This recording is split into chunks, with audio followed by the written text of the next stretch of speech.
billahi minasyaitonir rajim. Bismillahirrahmanirrahim. Assalamualaikum warahmatullahi wabarakatuh.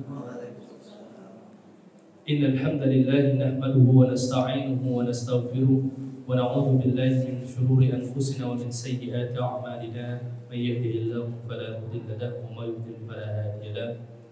Asyhadu an la ilaha illallah wa asyhadu anna Muhammadan 'abduhu wa rasuluh. Allahumma shalli ala sayyidina Muhammad wa ala alihi wa ashabihi wa man tabi'ahum bi ihsan ila yaumiddin. Amma ba'd.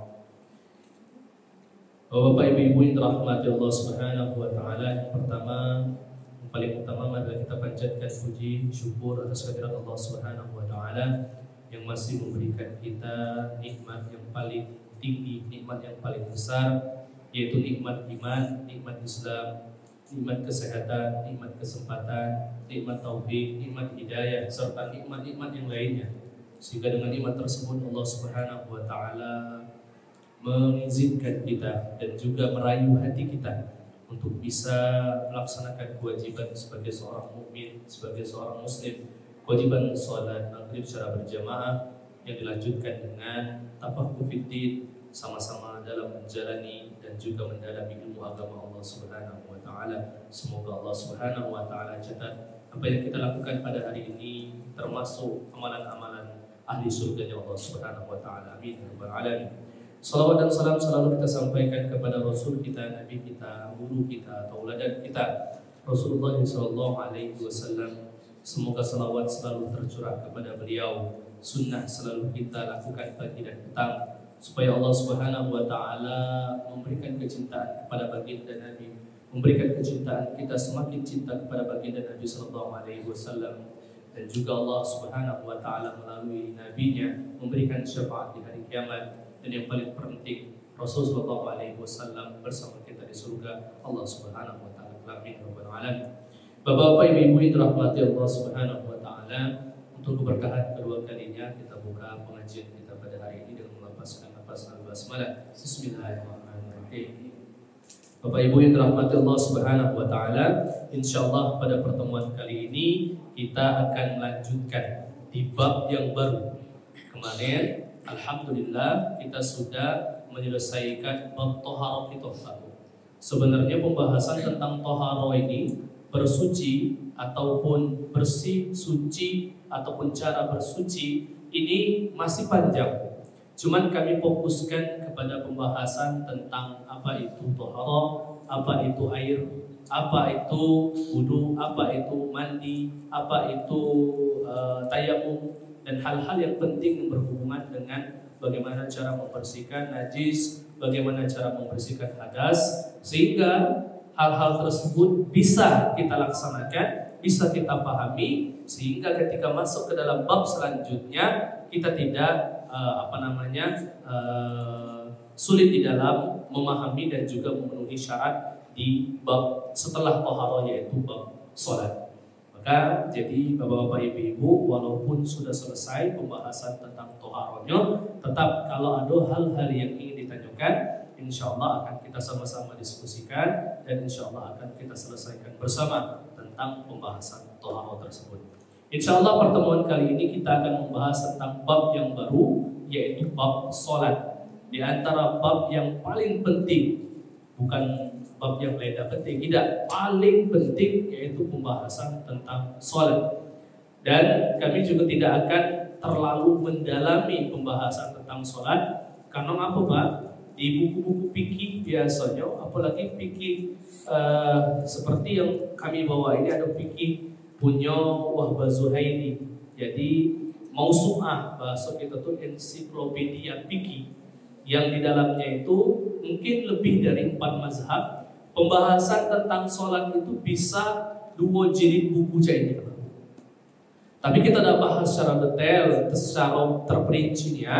Ketika bertemu masalah yang pembahasan sholat, maka bisa kita diskusikan. Kami akan membawakan, sama-sama kita akan mempelajari tentang pembahasan fikih sholat yang sering kita temui.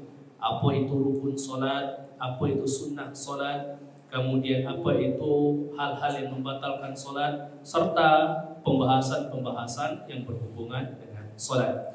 Bapak Ibu yang dirahmati Allah Subhanahu wa taala, sholat ketika kita berbicara tentang sholat, maka makna sholat yang kita pahami itu adalah yang kita lakukan subuh, pagi, kemudian petang, siang, sore. Itu ibadah yang kita lakukan.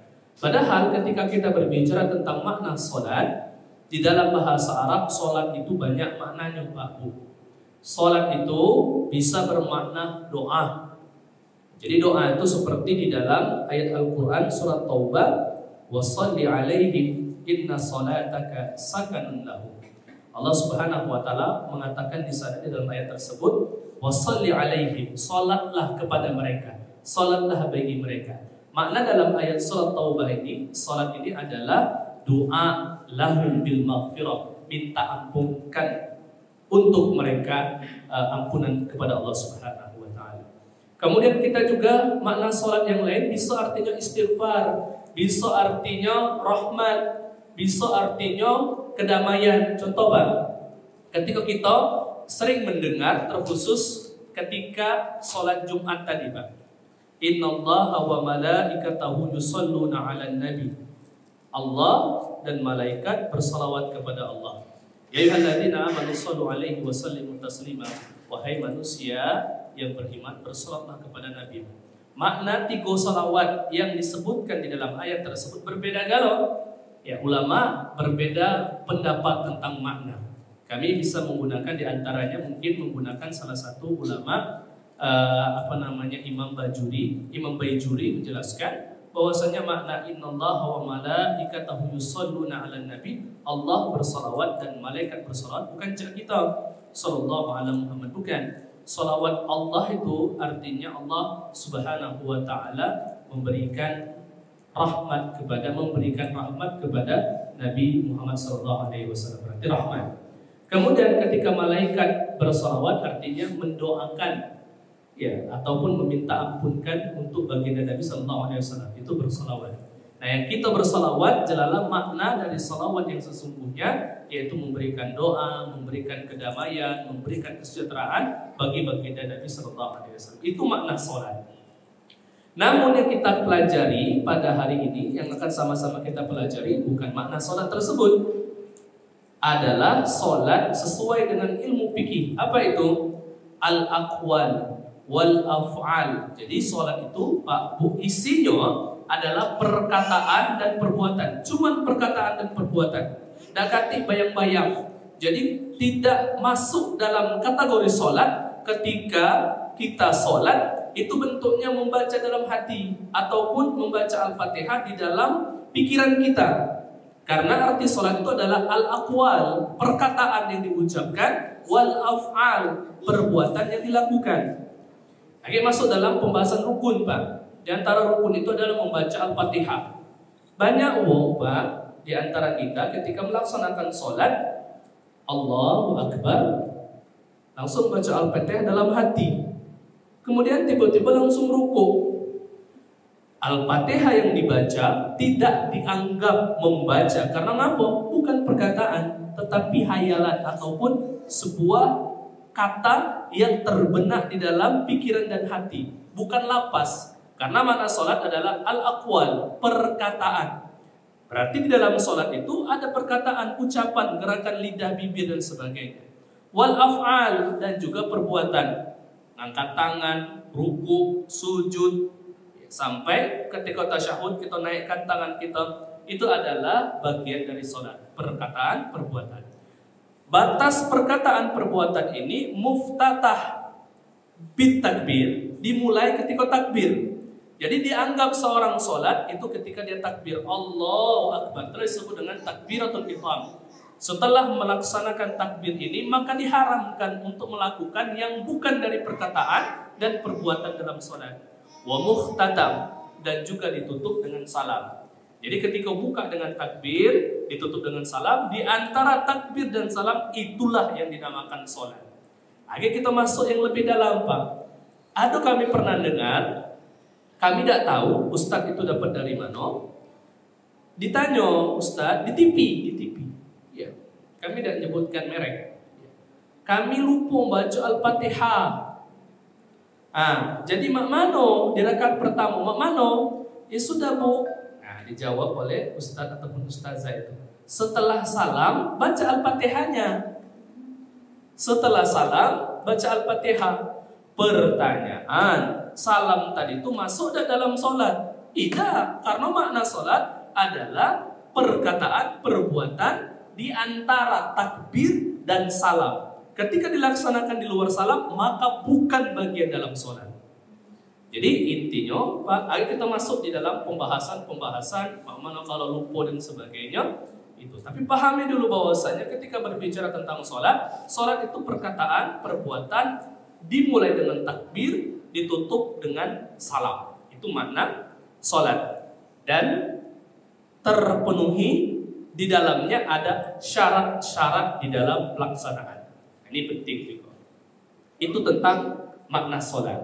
Jadi dari makna ini kita pahami Pak, kalau seandainya ada yang zikir mungkin setelah sholat, zikirnya itu mungkin ribuan kali dan sebagainya, tidak sah sholat, tidak ada hubungan, karena itu setelah sholat dan di luar sholat. Kemudian selanjutnya sejarah disyariatkannya sholat Pak. Ketika sekarang nih di media sosial ini lagi heboh tentang pembahasan banyak muslim, banyak non muslim masuk ke dalam agama Islam. Di antara klaim bagi non muslim ngeklaim bahwasanya Islam itu agama baru. Meloi kami wong Yahudi, meloi kami wong Nasrani. Ngeklaim baru dia tuh jiplak be. Padahal di dalam ayat Al-Qur'an dijelaskan bahwasanya ya dari Nabi Ibrahim bahkan dari Nabi Adam semuanya muslim. Maka Ibrahimu, kata Allah Subhanahu wa taala, tidaklah Ibrahim, maka Ibrahim Yahudiyan wala Nasraniyan, tidaklah Ibrahim itu seorang Nasrani dan Yahudi, walakin kana musliman, ya, hanifan musliman, dia ada seorang muslim yang hanifan. Maka apa bukti dia muslim? Dijelaskan di dalam Al-Qur'an bahwasanya nabi-nabi dulu sholat. Apa yang kita lakukan pada waktu sekarang ini juga dilakukan oleh umat-umat terdahulu. Ya, di antaranya wa kana ya'muru ahlahu bis-shalati waz-zakat wa kana 'inda rabbih mardiyyan. Di sana ketika Allah Subhanahu wa taala menceritakan tentang Nabi Ismail yang menyuruh kepada keluarganya untuk melaksanakan bis-shalati waz-zakat. Berarti zaman Nabi Ismail anaknya Nabi Ibrahim sudah ada salat. Jelaskan lagi di dalam surat yang lain bahwasanya Nabi Musa, Nabi Isa alaihi salam juga mengajarkan salat, wa ausani bis salati waz zakat ma dumtu hayya, dan ayat-ayat yang lain. Maka dalam Al-Qur'an selain salat, puasa kita tahu. Bentar lagi kurang dari 3 bulan lagi nak puasa Pak kita. Ya, kama kutiba 'alal ladzina min qablikum ya ayyuhallazina amanu kutiba 'alaikumus syiyam, wahai orang beriman, diwajibkan bagi kalian berpuasa kama kutiba 'alal ladzina min qablikum. Yang mana puasa ini sebelum kalian itu sudah diwajibkan. Dari sini menunjukkan bahwasanya ibadah puasa dan sholat itu sudah ada sebelum Nabi Muhammad Sallallahu Alaihi Wasallam diutus sebagai nabi. Nah, itu sejarah. Cuman beda Pak. Ketika ditanyakan, Pak, mana sholat zaman dulu dengan zaman sekarang, kita tidak tahu. Mana apakah ada ruku, ada sujud juga, kita tidak tahu. Ya. Karena tidak dijelaskan, Nabi SAW pun tidak menjelaskan, ya. Dan tidak boleh berpatok-patok. Jingok, kita jingok, wong Yahudi itu Pak, jingok di YouTube. Mereka tuh juga ada wudu, membersihkan tangan juga, wudu. Tapi membersihkan tangan kalau kita lengkap. Mereka juga ada ruku juga. Itu caranya yang diajarkan Nabi Musa alaihi salam, belum tentu. Ya, karena itu termaktub di dalam Injil mereka. Belum tentu juga Injil mereka itu adalah memang Injil yang dibawakan, yang diturunkan wahyu kepada Nabi Musa alaihi salam. Kita tidak terlalu masuk ke dalam pembahasan akidah tersebut. Kemudian sholawatul maktubah, ada yang namanya sholat wajib. Sholat wajib ini terbagi 2 Pak Bu. Sholat wajib yang sudah ditentukan, sholat wajib dikarenakan ikatan tertentu. Maksudnya sholat wajib yang sudah Allah tentukan 5 waktu: subuh, zuhur, asar, maghrib, isya, 5 waktu. Emang ada sholat wajib yang lain? Ada sholat wajib yang lain. Contoh, mungkin ibu bapak bernazar, Kalau seandainya aku lulus PNS, nah misalnya, aku nak tahajud selama sebulan, maka nazar solat tahajud itu sunnah hukumnya ketika dinazarkan menjadi wajib. Ini disebut dengan solat wajib yang terikat. Aslinya tidak wajib, dikarenakan dinazarkan, maka hukumnya menjadi wajib. Ya, dalil banyak Pak. Kami tidak akan menyebutkan dalil karena banyak yang disebutkan di dalam Al-Quran dan juga hadis tentang berhubungan dengan sholat. Ya, di Al-Baqarah itu banyak bertumpuk tentang pembahasan sholat. Ya. Baik sholat isya, sholat maghrib, sholat ada gak? Subhanallahi hina tumsuna wa hina tusbihun. Jadi di sini Ibnu Abbas mengatakan hina tumsuna artinya adalah sholat maghrib dan sholat isya. Ada lagi hina tusbihun ketika pagi. Tadi hina tumsun ketika subhanallahi hina tumsun. Maha suci Allah ketika engkau memasuki waktu sore. Maksudnya apa? Sholatlah. Di sana ada sholat maghrib dan isya. Wa hina tusbihun di surat Rum itu. Wa hina tusbihun ketika waktu pagi yaitu sholat subuh. Ya. Wa asyiya artinya sholat asar, hina tuzhirun sholat zuhur dan sebagainya. Itu sudah termaktub di dalam Al-Quran dan masih banyak ayat-ayat yang lain menjelaskan kewajiban sholat wajib tersebut. Kemudian ini hukum yang paling penting Pak. Pembahasan paling penting, hukum meninggalkan sholat. Pak, hukum meninggalkan sholat terbagi menjadi dua bagian. Yang pertama, tarikus sholat juhudan, orang ataupun jahidan liwujubiha, orang yang meninggalkan sholat dikarenakan dia tidak percaya dan tidak yakin tentang kewajiban sholat, kemudian dilanjutkan dengan tidak melaksanakan sholat, maka yang kategori ini masuk dalam kategori muslim menjadi seorang kafir atau menjadi seorang yang murtad. Jadi Pak, orang yang tidak percaya kewajiban sholat dibuktikan dengan tidak melaksanakan sholat sedangkan dia muslim, maka ulama mengatakan kafir. Hukum di dalam lebih dalamnya lagi ada namanya hukum jinayat di dalam ilmu fikih. Hukum yang diberikan hakim ataupun seorang pemimpin sebuah negara Islam ketika dia muslim, tidak percaya sholat dan juga dia tidak melaksanakan sholat, maka dipenggal. Tapi kalau ada hukum Islam di sini jangan Pak, ya jangan dipenggal. Zalim, membunuh itu namanya. Tapi kebanyakan Muslim sekarang percaya tentang kewajiban sholat, percaya tentang perintah sholat, bahkan tahu dalilnya. Wa aqimus sholat wa atuz zakat, cuman malas. Nah ini hukumnya apa? Berbeda. Jangan dimasukkan dalam kategori kafir, tetapi masukkan dalam kategori fasik. Apa makna fasik? Ya, ketika dia bertobat, maka dia masuk kepada orang-orang yang Allah terima taubatnya, alias nasihati wong yang jarang sholat tersebut. Ya. Jadi di sini menunjukkan bahwasanya orang yang tidak sholat itu, tapi jelas hukumnya berdosa. Mayoritas ulama, jadi Pak, dalam seperti yang kami sebutkan, percaya, kewajiban percaya akan perintah, kewajiban melaksanakan. Nah, wong yang malas ini Pak, dia sudah terpenuhi kewajiban untuk percaya terhadap perintah sholat, namun dia tidak melaksanakan sholat tersebut, dosanya sudah dapat sikoh. Oleh karena itu mayoritas ulama berpendapat kalau tidak sholat dikarenakan dia lalai ataupun dikarenakan malas tadi, wajib baginya mengganti sholat tersebut. Aku dulu tuh 1 tahun dulu lagi banyak bermaksiat, tidak dekat dengan Allah. Maka cak mano 1 tahun harus bayar sholat tersebut. Itu mayoritas ulama. Kecuali sebagian ulama, diantaranya Imam Ibnu Taimiyah dan juga muridnya Ibnu Hazm mengatakan tidak wajib diganti, namun tutup kekurangan tersebut dengan memperbanyak sholat sunnah. Tapi yang mana yang pengen Bapak ambil, yang pernah ditinggalkan sholat, terserah. Mayoritas ulama mengatakan wajib diganti mazhab Hambali, sebagian mazhab Hambali mengatakan tidak wajib diganti. Jadi itu Pak tentang ini. Mana kalau misalnya wong tidak Pak sholat, wong yang tidak melaksanakan sholat ini khusus tempatnya. Kita pernah dengar istilah neraka jahanam. Kita pernah dengar istilah neraka jahim. Dan neraka jahanam nih Pak, segala jenis dosa masuk kalau di sana. Tetapi khusus untuk sholat itu ada neraka dewe, namanya sakor, saking spesialnya Pak.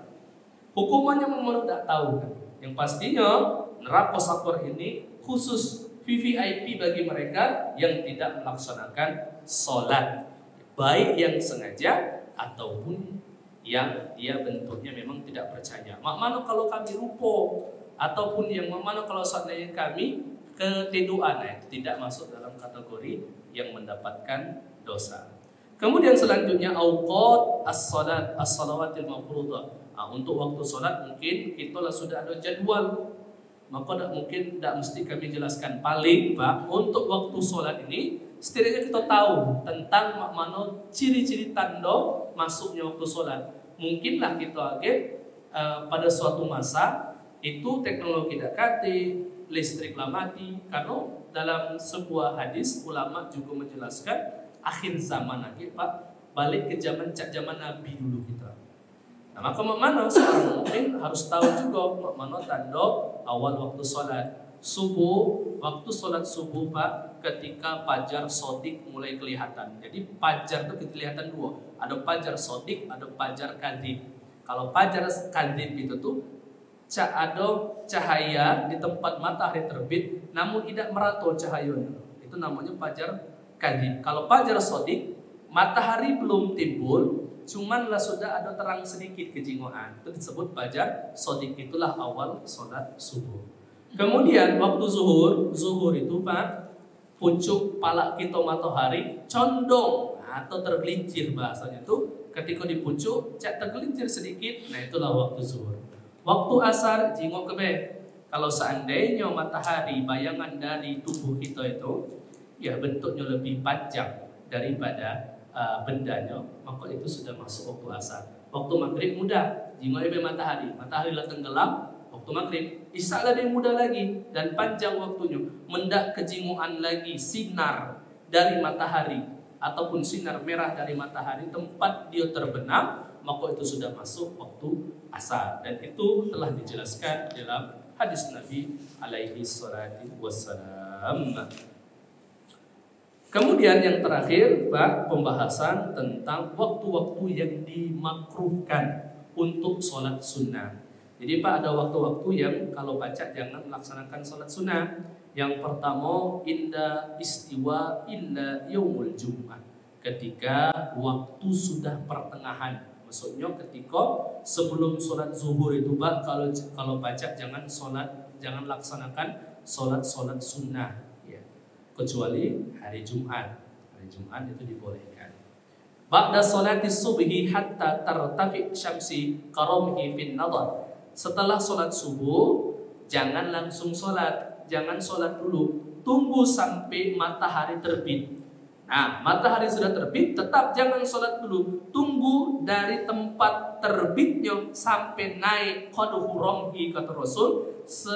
Sebenarnya tidak usah diambil ini, ama Rasul nyuruh tuh ambil sebesar busur panah, setinggi busur panah. Nah, itulah masuk dalam kategori dibolehkan. Kalau dijinguk dengan waktu setelah kita jingok jadwal waktu syuruk ataupun terbitnya matahari itu pada waktu jam 6 misalnya, maka 15 menit jam 6.15 itulah waktu dibolehkan untuk sholat atau bahkan bagus untuk melaksanakan sholat syuruk atau yang kita kenal dengan istilah sholat isyraq. Padahal pada hakikatnya kata ulama itu adalah sholat awal duha. Kemudian waktu yang dilarang setelah sholat asar sampai sholat maghrib. Nah, Pak, 3 waktu ini kalau baca jangan melaksanakan sholat sunnah. Kalau sholat wajib tidak apa-apa, cuman kalau sholat sunnah jangan dilaksanakan. Bapak-bapak, ibu-ibu yang dirahmati Allah Subhanahu wa taala, itulah tadi perkenalan sedikit lebih dalam tentang sholat. Di pembahasan selanjutnya akan kita mulai dengan pembahasan tentang rukun dan sebagainya. Jadi kita kenal sedikit Pak Bu tentang apa itu sholat dan sejarah sholat dan bagaimana memahami tentang ibadah sholat ini lebih dekat supaya kita melaksanakan sholat ini dengan benar dan juga dengan sesuai yang apa Rasul Allah dan Rasul ajarkan di dalam Al-Quran dan Sunnah.